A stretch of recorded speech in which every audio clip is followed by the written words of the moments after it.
E aí, galera, tudo bem? Tô aqui para passar um conteúdo super legal que eu tive um code review essa semana e achei interessante compartilhar com vocês uma situação que me gerou dúvida na hora ali. Aí eu falei, putz, será que eu tô indo na linha certa? E eu trouxe aqui um conteúdo apresentando em JavaScript, mas ele serve tanto para Java, para .NET, enfim, todas as linguagens aí que a gente está acostumado no nosso dia a dia. Então, o conteúdo é sobre referência, tá? Sobre ponteiro, uso de valor primitivo, né? Variáveis primitivas ou variáveis referenciadas, que são ponteiros, né? Então, vamos lá, vamos passar aqui um overview sobre qual a situação que pode acontecer, né? Muitas vezes, a hora que a gente está instanciando um objeto, trabalhando de alguma forma assim, que você precisa trabalhar múltiplos valores, né? E você não sabe se você está lidando com um valor referenciado ou um valor é, direto, né? Apontando direto para uma posição de memória. Então a ideia desse vídeo é compartilhar aqui com vocês um pouquinho desse processo e entender cada uma das referências que podem acontecer em um código. Para começar, vou até colocar um console log aqui. Para quem não conhece JavaScript, não se preocupa, vocês vão ver que eu vou usar só comando de instanciação aqui, é a mesma coisa de toda a linguagem. Então fica tranquilo, console log basicamente é só para eu mostrar aqui embaixo no meu console os resultados que podem, né, ir acontecendo. Então vou colocar aqui como teste de referências, só para a gente ter aqui um, um ponto para a gente discutir, né, e vendo os resultados. Primeira coisa que eu vou fazer aqui nesse caso então é criar um array, né, o array ele no JavaScript eu não preciso ter nenhum tipo de rigor aqui, eu só crio, instancio uma variável. Posso colocar como constante porque ele funciona como se fosse um objeto, então toda inclusão, alteração ali dele eu faço por meio de chamada de métodos, então ele consegue manipular mesmo estando aqui com um aspecto de constante. Então, eu crio aqui um array vazio e vou criar também um número. Esse número eu vou criar como let, porque ele vai poder sofrer alterações. A mesma coisa de var aqui. Então, eu posso colocar let número igual a 1. E a gente vai ter aqui nosso primeiro caso, que eu vou exibir também no console os valores dessas duas variáveis. Então, aqui eu vou criar como criação do, do array e o do número aqui que eu vou exibir. Então, se eu salvar esse trechinho, vir aqui no meu console, rodar meu referência. Como eu estou usando aqui o Node ele simplesmente executa aqui no console o JavaScript que eu estou fazendo. Então, se eu vejo aqui, eu tenho o meu teste de referências, criação de um array de um int. Basicamente, os valores deles são vazio e 1, não mudou nada, segue a vida ali normalmente. O próximo passo que eu vou fazer vai ser adicionar esse número ao array, né? Então, ao fazer isso, né, e exibir esses valores, vocês vão perceber que o número agora ele vai estar ali no vetor, né, dentro dele. Então, ao rodar, reparem que agora o número passou aqui para dentro. Muito importante a gente entender o que aconteceu aqui em termos de memória. O número é um tipo primitivo, né, um int. Aqui, embora eu esteja trabalhando com JavaScript, no final das contas ele entende que é um tipo numérico. Né? Então, olha lá, number, um inteiro, ele é um tipo primitivo, logo ele é uma posição direta na memória, ele não é uma referência. Né? Então, essa posição ela é única e ela não se altera ao longo de toda a execução. O array, ele é um tipo N, ou seja, é um objeto ali, né? E em termos da linguagem. Então ele não é um objeto, não é uma referência direta, né? Ele é uma referência. Vamos lá. O próximo passo que eu tenho aqui é alterar esse número, então, né? E a gente poder comprovar isso que eu disse ali, que uma vez associada uma posição de memória de um tipo primitivo, esse tipo ele não altera ao longo da execução, ou seja, eu não tenho mais agora uma referência a esse número. O que eu adicionei no meu array é um valor direto mesmo, é uma outra posição de memória, como se fosse um clone desse valor, no momento que eu adicionei. Então, se eu exibir aqui, Ao rodar a minha aplicação, repara que eu adicionei ele, mudei o valor de 1, porém o que está lá no meu array continua como 1. E o meu valor de número foi alterado.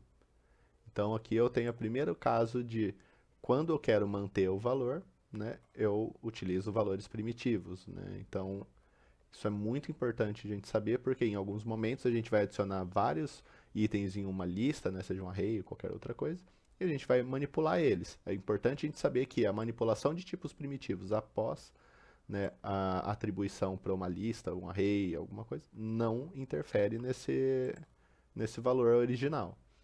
Então, vamos lá.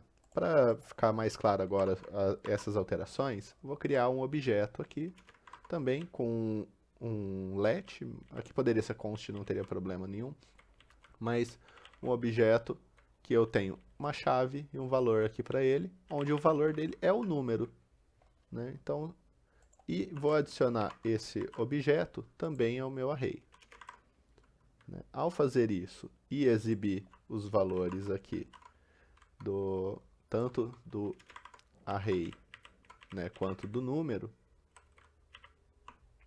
eu tenho então o seguinte resultado. Reparem só que eu tenho agora o número, que é aquele valor original, não mudou. Tenho o meu objeto aqui, cujo o número que eu atribuí para ele já era o número alterado, vezes 10. Então ele ficou como 10, e o número de fato ali, né, está 10. Show! Se eu fizer a mesma coisa agora, alterar o número e exibir de novo, vocês vão reparar que nada muda, né? Então eu posso até pegar aqui os valores. Ó, vou salvar e exibir. Coloquei aqui o meu valor que está no meu array, ele continua como 10, ou seja, o valor original. Mudei o número, ele mudou aqui também, mas o meu objeto também fora do array não mudou em nada, né? Tanto o objeto quanto o array não mudou nada. Porém, a gente vai fazer agora um teste diferente. Eu vou pegar o meu objeto e vou mudar o valor dele, né? Ou seja, eu vou pegar o número, que agora é 100, como a gente tem aqui embaixo, vou atribuir esse valor de número para o valor do meu objeto. E vamos ver o que acontece agora. Ao fazer isso, a gente tem a primeira diferença em termos de referência e valor absoluto. Então, olha só, aqui embaixo nós temos, na primeira posição do meu array, eu tenho o valor 1, ou seja, valor imutado, desde o começo da aplicação, mudei o número várias vezes, ele não mudou. Meu objeto, por outro lado, que tem o número associado e sofreu uma alteração, dentro do array, ele também sofreu uma alteração, ou seja, o valor do meu objeto, tanto dentro quanto fora do array, ele sofreu alteração. Isso porque eu estou trabalhando com a referência de memória e não, de fato, com um valor absoluto aqui, um valor direto, né? É um tipo primitivo, né? Então, quando eu altero um valor de um objeto e dentro de um outro objeto ou de uma lista, eu tenho uma referência para esse objeto, esse valor já é alterado. Então, fica aqui a dica que sempre que eu mudo o valor de um objeto, que é sempre apontado como referência, seja JavaScript, Java, .NET, enfim, a gente tem a alteração refletindo dentro da lista. E isso acontece tanto com um array quanto com objetos também. Então, se eu crio um segundo objeto aqui, objeto 2, e o valor dele é o array em si, né, que possui o objeto 1, se eu altero o valor, na verdade, do objeto 1, né, fui lá, aumentei, multipliquei por 10, ao exibir o valor do meu objeto 2, que é o objeto que possui uma referência para o array, que possui uma referência para o objeto, ou seja, se eu faço essa configuração, né, e executo o meu programa, aqui no meu objeto 2, o valor dele é uma referência para o meu objeto, para o meu array, que o número associado dele lá é aquele tipo primitivo, ou seja, não sofreu alteração, né? E ele possui como valor, né, uma chave Ó, e dentro do array eu possuo um objeto que possui a chave do objeto um, cujo valor foi alterado. Então eu mudei o objeto que está no array, que foi associado via composição no meu objeto 2. Ele teve o seu valor alterado porque eu estou lidando com referências de memória. Ou seja, ao alterar esse ponto, as referências apontadas no array, que são referências apontadas no objeto 2, sofrem alteração também. Então, o que eu queria passar para vocês sobre essa questão de referências era isso. Espero que tenha sido esclarecedor. Fica aí a dica de um conteúdo JavaScript de atribuição de variáveis que serve tanto para Java, JavaScript, .NET, C Sharp, né? E é isso. Espero que esse conteúdo tenha ajudado e até a próxima. Valeu, galera!